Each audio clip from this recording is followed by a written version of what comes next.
Hello दोस्तों, welcome back to my YouTube channel Medcore medical lecture. दोस्तों आज हम बात करने वाले हैं एक बहुत ही पॉपुलर और सबसे ज़्यादा इस्तेमाल में लाए जाने वाले सिरप के बारे में। जी हाँ, हम बात कर रहे हैं मोंटेर एलसी सिरप के बारे में। दोस्तों इस वीडियो में हम बात करेंगे सिरप के एक कंप्लीट इंट्रोडक्शन के बारे में, इसके यूजेस के बारे में, इसके कंटेंट्स के बारे में कि इसके अंदर कौन कौन से कंटेंट्स पाए जाते हैं और कितने कितने एमजी के पाए जाते हैं। और दोस्तों हम डिस्कस करेंगे इसके यूजेस के बारे में और उसके करेक्ट डोजेस के बारे में, और इस सिरप को लेने के बाद क्या क्या साइड इफेक्ट देखने को मिल सकते हैं और इनके सिरप के कॉन्ट्रा इंडिकेशन और प्रिकॉशन के बारे में, और कुछ जो मिथ्स और रियलिटी उन दोनों के बीच में हम डिफरेंशिएट करेंगे। तो दोस्तों वीडियो में एंड तक बने रहे, वीडियो को फुल वॉच करें, आपको बहुत ही नॉलेज मिलेगी। और दोस्तों जो लोग चैनल पर नए हैं प्लीज चैनल को सब्सक्राइब कर लें, और सब्सक्राइब करने के बाद बेल आइकन को प्रेस करके नोटिफिकेशन को ऑन कर लें। वीडियो को लाइक करें, शेयर करें और कमेंट करें। तो चलिए तो टॉपिक को शुरू करते हैं और देखते हैं कि ये सिरप होता क्या है। तो दोस्तों इस सिरप के अंदर दो कंटेंट पाए जाते हैं। पहला जो होता है लियोसिट्रीजिन होता है और दूसरा जो होता है मोंटेल्यूकोस्ट होता है। ये सिरप एक कॉम्बिनेशन मेडिसिन है जो रेस्पिरेटरी एलर्जीज और अस्थमा के ट्रीटमेंट के लिए बनाया गया है। इसमें दो पावरफुल इंग्रेडिएंट्स पाए जाते हैं। पहला जो होता है लियोसिट्रीजिन होता है और दूसरा जो मोंटेल्यूकोस्ट होता है, जिनका कंबाइंड इफेक्ट एलर्जी सिम्टम्स और लंग्स की जो सूजन होती है, यानी कि जो हमारे फेफड़े होते हैं उनमें जो सूजन पाई जाती है, उन दोनों को कंट्रोल करता है।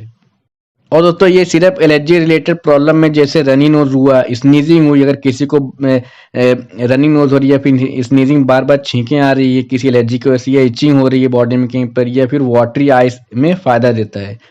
अस्थमा में ब्रीथिंग डिफिकल्टीज जैसे कि वीजिंग और चेस्ट टाइटनेस को कम करता है। ये सिरप स्पेशली उन पेशेंट यानी कि उन बच्चों के लिए बेस्ट है जिनको दोनों एलर्जी और अस्थमा के सिम्टम्स एक साथ होते हैं। तो हम दोस्तों बात करते हैं कि इस सिरप के अंदर कौन कौन से इंग्रेडिएंट पाए जाते हैं और इसके अंदर कितने कितने एमजी पाए जाते हैं। तो पहला जो होता है लियोसिट्रीजिन डाइहाइड्रोक्लोराइड 2.5 mg पर 5 ml सिरप में पाया जाता है। यानी कि अगर हम किसी बच्चे को 5 ml देंगे तो उसके अंदर जो लियोसिट्रीजिन डाइहाइड्रोक्लोराइड होता है 2.5 mg पाया जाता है। लियोसिट्रीजिन एक सेकेंड जनरेशन एंटीहिस्टामिन है। ये क्या है? ये सिलेक्टिव H1 रिसेप्टर एंटागोनिस्ट होता है जो एलर्जी सिम्टम को टारगेट करता है बिना ज़्यादा सिडेशन दिए। यानी कि जो हमारी बॉडी में किसी भी तरह की एलर्जीज पाई जाती है उनको टारगेट करता है, उनको कम करता है, और बिना सिडेशन की यानी कि बिना नींद लाए। और दोस्तों दूसरा जो हमारा कंटेंट होता है वो मोंटेल्यूकोस सोडियम होता है जो 4 mg पर 5 ml सिरप में पाया जाता है। यानी कि अगर हम बच्चे को 5 ml सिरप देंगे तो उसके अंदर मोंटेल्यूकोस जो होता है 4 mg की मात्रा में पाया जाता है। मोंटेल्यूकोस एक लिकोट्राइन रिसेप्टर एंटागोनिस्ट होता है। लिकोट्राइन वो केमिकल्स होते हैं जो एलर्जी और अस्थमा में इन्फ्लामेशन और ब्रोंको कंस्ट्रिक्शन कॉज करते हैं। यानी कि जो ये एक तरीके का लिकोट्राइन रिसेप्टर होता है जो क्या करता है, केमिकल्स होते हैं जो एलर्जी और अस्थमा में इन्फ्लामेशन, अगर कहीं पे हमारी जो रेस्पिरेटरी ट्रैक्ट में अगर इन्फ्लामेशन हो गई या ब्रोंको कंस्ट्रिक्शन कॉज करते हैं। मोंटेल्यूकोस इन केमिकल को ब्लॉक करके लंग की नालियों को खोलता है और सूजन को कम करता है। हम दोस्तों बात करते हैं कि सिरप का इस्तेमाल किन कंडीशंस में किया जाता है। तो levocetirizine plus montelukast use wide spectrum respiratory problem के लिए होता है, जैसे कि एलर्जी राइनाइटिस यानी कि जो सीजनल एलर्जीज होती हैं, जैसे पॉलन एलर्जी यानी कि अगर जो पॉलन ग्रेन्स वगैरह तो उनसे अगर किसी को एलर्जी है, डस्ट एलर्जी अगर किसी को धूल मिट्टी से एलर्जी होती है, इसमें स्नीजिंग, रनिंग नोज या नजल कंजेशन, वाटरी आइज होते हैं, तो उन कंडीशन में इस सिरप का इस्तेमाल करते हैं। उसके अलावा अगर किसी को क्रोनिक अर्टिकेरिया यानी कि ये एक तरह के स्किन एलर्जी रिएक्शंस होते हैं जो किसी भी चीज़ से हो सकते हैं, जो कुछ टाइम के लिए बॉडी में चकत्ते हो जाते हैं, तो उस स्किन एलर्जी जिसमें इचिंग और रैशेस होते हैं तो उस कंडीशन में सिरप का इस्तेमाल करते हैं।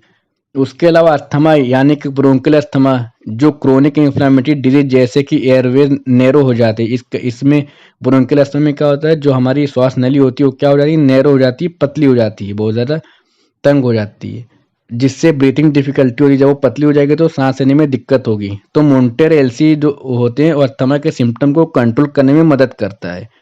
उसके अलावा ब्रोंको स्पाज्म, ये क्या होता है, लंग्स की नालियों का स्पाज्म होने पर जो वीजिंग और ब्रेथलेसनेस का कॉज होते हैं। अगर किसी को ब्रोंको स्पाज्म होगा तो उसको वीजिंग साउंड आएगा और ब्रेथलेसनेस यानी कि सांस लेने में उसको दिक्कत का एहसास होगा। तो इन सारी कंडीशन में सिरप का इस्तेमाल करते हैं। हम दोस्तों बात करते हैं मैकेनिज्म ऑफ एक्शंस के, कि ये जो दोनों कंटेंट्स होते हैं ये हमारी बॉडी में किस तरीके से अपना एक्शन दिखाते हैं, इनके मैकेनिज्म क्या होते हैं। तो पहले हम बात करेंगे लियोसिट्रीजिन के बारे में।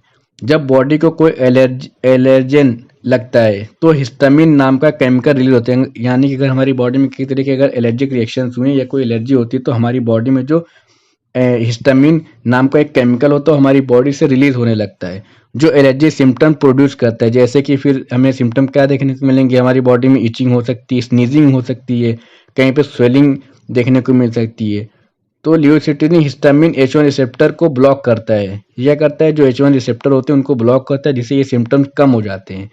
क्योंकि ये सिम्टम जनरेशन एंटी हिस्टामिन है, इसलिए ज़्यादा सिडेशन नहीं देता है और लॉन्ग लास्टिंग इफेक्ट करता है। यानी कि ये जैसे कि सिटीजन वगैरह हो तो उसको लेने की, या CPM हो गए, ये भी एक तरीके के एंटी एलर्जिक मेडिसिन होती है, लेकिन उनके लेने के बाद बहुत ही ज़्यादा नींद का एहसास होता है। लेकिन ये न्यू जनरेशन का एंटी हिस्टामिन है तो इसके लेने से सिडेशन यानी कि नींद का एहसास ज़्यादा नहीं होता है। हम दोस्तों बात करते हैं डोसेज कंटेंट के बारे में, उसके मैकेनिज्म ऑफ एक्शन के बारे में। मोन्टेल्यूकोस ये एक तरीका ल्यूकोट्राइनेज भी एलर्जी और अस्थमा में बहुत इंपॉर्टेंट रोल प्ले करते हैं। ये केमिकल लंग्स की, जो हमारे लंग्स होते हैं उनकी एयरवेज को नैरो करते हैं, जिसको जैसे कि ब्रोंको कॉन्स्ट्रिक्शन यानी इन्फ्लामेशन बढ़ाते हैं और म्यूकस प्रोडक्शन इंक्रीज करते हैं। मोन्टेल्यूकोस ल्यूकोट्राइन रिसेप्टर को ब्लॉक करता है, जिससे एयरवे रिलैक्स होते हैं और इन्फ्लामेशन कम होता है और ब्रीथिंग इंप्रूव हो जाती है। यानी कि जो ब्रेथनेस की समस्या देखने को मिलती है वो कम हो जाती है और सांस लेने में दिक्कत नहीं होती है। दोस्तों हम बात करते हैं इसके डोजेस और एडमिनिस्ट्रेशन के बारे में कि इसके डोजेस क्या होंगे, उनको लेने के तरीके के बारे में जानेंगे। तो पहले हम बात करते हैं इसके डोजेस के बारे में। अगर बच्चे की जो एज होती है 6 मंथ से लेकर 1 ईयर की होती है तो उसको हम दिन में 2.5 ml देंगे। ज़रूरत के अकॉर्डिंग दिन में एक बार दे सकते हैं, अगर ज़्यादा कुछ ऐसी क्रिटिकल कंडीशन है तो हम दिन में 2 बार भी दे सकते हैं। और अगर बच्चे की उम्र 1 से 5 साल है तो हम उसको दिन में 2.5 ml वंस डेली और स्पेशली नाइट में देंगे और खाना खाने के बाद देंगे। और अगर बच्चे की उम्र 6 से 11 साल है तो हम दिन में 5 ml दिन में एक बार या 2 टाइम पे दे सकते हैं और एक एग्जैक्ट टाइम पे देंगे और खाना खाने के बाद देंगे। और 12 साल से ऊपर के बच्चों को हम 10 ml सिरप के फॉर्म में या फिर टैबलेट के फॉर्म में दिन में एक बार या अकॉर्डिंग टू कंडीशन, अगर सीवियरिटी रहती है तो दिन में 2 बार भी रिपीट कर सकते हैं। हम दोस्तों बात करते हैं इसके एडमिनिस्ट्रेशन के बारे में, उसके टिप्स के बारे में। तो ये रोज़ाना एक ही टाइम पर लेना चाहिए। प्रिफरेबली कब देते हैं, रात में, क्योंकि मोन्टेल्यूकोस का इफेक्ट रात में अस्थमा अटैक को प्रिवेंट करता है। इससे जो हमारे सिम्टम्स होते हैं इसके वो कम देखने को मिलते हैं और ये अपना जो काम होता है उसका वर्क मैकेनिज्म वो अच्छे से करता है। सिरप को प्रॉपर्ली शेक करके मेजर करना चाहिए। और इम्पोर्टेंट बात जो है कि सेल्फ मेडिकेशन बिल्कुल अवॉइड करें, स्पेशली बच्चों में। अब हम दोस्तों ये देखते हैं कि सिरप को लेने के बाद हमारे अंदर क्या क्या कॉमन साइड इफेक्ट देखने को मिल सकते हैं। कॉमन भी होता है और सीवियर भी। पहले हम बात करेंगे कॉमन साइड इफेक्ट के बारे में, जैसे कि हेडेक देखने को मिल सकता है, डिजीनेस बहुत ही ज़्यादा चक्कर और नींद का एहसास हो सकता है, फैटिग बहुत ही ज़्यादा सुस्ती का एहसास हो सकता है, ड्रॉजीनेस। इस टैबलेट को लेने के बाद थोड़े बहुत केसेस में नींद का एहसास होता है यानी ड्रॉजीनेस लगता है। और एब्डोमिनल पेन देखने को मिल सकता है, नोजिया देखने को मिल सकता है और बहुत ही रेयर केसेस में डायरिया का भी साइड इफेक्ट देखने को मिल सकता है। उसके अलावा अगर हम दोस्तों बात करें जो कि बहुत ही रेयर और लेस कॉमन जो साइड इफेक्ट देखने को मिलते हैं, जैसे कि मूड के चेंजेस होने का, मूड स्विंग्स होना, एंजाइटी हो गया है, एजिटेशन, मोन्टेल्यूकोस के साथ कभी कभी होता है। एलर्जी रिएक्शन हो सकते हैं कभी बहुत ही रेयर केस में, जैसे कि स्वेलिंग ऑफ लिप्स हो सकती है, टोंग में जो हमारी जुबान होती है उसमें भी स्वेलिंग हो सकती है, डिफिकल्टी इन ब्रीदिंग। ये सब बहुत ही रेयर साइड इफेक्ट देखने को मिलते हैं। हम दोस्तों बात करते हैं इसके प्रिकॉशंस और वार्निंग के बारे में। तो किडनी और लीवर प्रॉब्लम डॉक्टर को बताना ज़रूरी है, क्योंकि डोज एडजस्ट करना पड़ सकता है। अगर किसी को किडनी या लीवर की समस्या है तो अपने डॉक्टर को ज़रूर बताएं, जिसके अकॉर्डिंग डॉक्टर हमारे डोज को डिसाइड करेगा। प्रेगनेंसी और ब्रेस्ट फीडिंग में ये मेडिसिन तभी लें जब डॉक्टर रिकमेंडेड करते हैं। साइकेट्रिक हिस्ट्री अगर किसी को है तो अगर पहले ये डिप्रेशन या बिहेवियर चेंजेस हो तो मोन्टेल्यूकोस केयरफुली यूज़ करना चाहिए। उसके अलावा दोस्तों अदर मेडिकेशन जैसे कि सीडेटिव, अल्कोहल के साथ कॉशंस लेना चाहिए, यानी कि बहुत ही ध्यान से लेना चाहिए। डॉक्टर को बताएं अगर blood thinner, anti scissor medicine या एंटीबायोटिक ले रहे हो तो ये सब चीज़ें अपने डॉक्टर से कंसल्ट करें और अपने डॉक्टर को पूरा एक्सप्लेन करके बताएं कि आपकी पुरानी कौन कौन सी मेडिसिन चल रही हैं।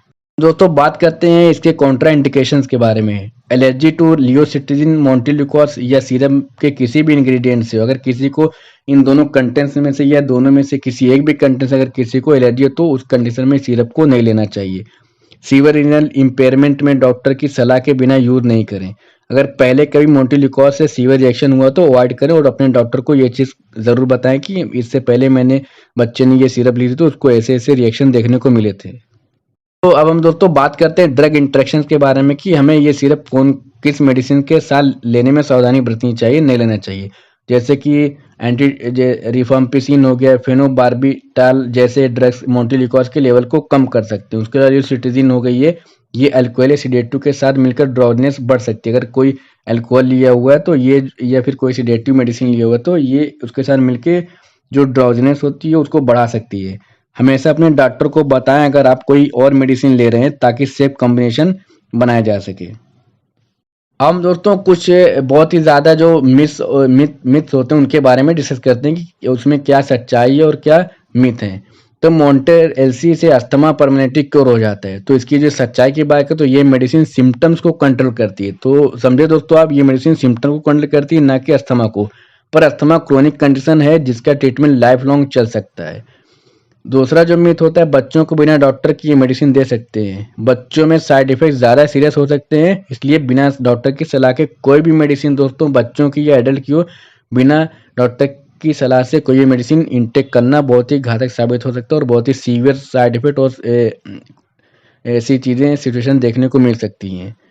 जो हमारा तीसरा मिथ है, मोंटेलिकोज से कोई साइड इफेक्ट नहीं होता है। कुछ लोगों में मूड चेंजेस या एलर्जिक रिएक्शन हो सकते हैं, इसलिए मॉनिटरिंग ज़रूरी होती है। तो दोस्तों यहाँ पे हमारा वीडियो खत्म होता है। अब हम मिलेंगे हमारे न्यू वीडियो में नए टॉपिक के साथ। तो दोस्तों जो लोग चैनल पर नए, प्लीज चैनल को सब्सक्राइब कर लें। सब्सक्राइब करने के बाद बेल आइकन को प्रेस करके नोटिफिकेशन को ऑन कर ले। वीडियो को लाइक करें, शेयर करो और कमेंट करो। अपना प्यार ऐसे ही दोस्तों दिखाते रहे और जो भी मेडिकल स्टूडेंट उन सभी को हमारा वीडियो शेयर करें, उनको चैनल सब्सक्राइब करने को बोलें।